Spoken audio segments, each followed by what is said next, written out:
ওস্তাদগণ এবং দূর দূরান্ত থেকে আগত ইলম পিপাসু আমার সহপাঠী ও বন্ধুগণ, আমার আলোচ্য বিষয় হলো দাওয়াত ও তাবলীগ। বর্তমান মুসলিম সমাজে বহু সমস্যা আছে।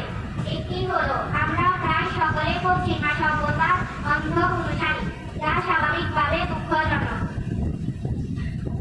দাওয়াত ও তাবলীগের ফলে ইসলামের অনুসারীদের সংখ্যা বৃদ্ধি পায়, যার ফলে মানব সম্প্রদায় পায় আদর্শ ও আখলাকবান মানব সমাজ। দাওয়াত ও তাবলীগের কাজ অনেকভাবে করা যায়, যেমন ওয়াজ মাহফিল, সভা, সেমিনার এবং লেখালেখির মাধ্যমেও।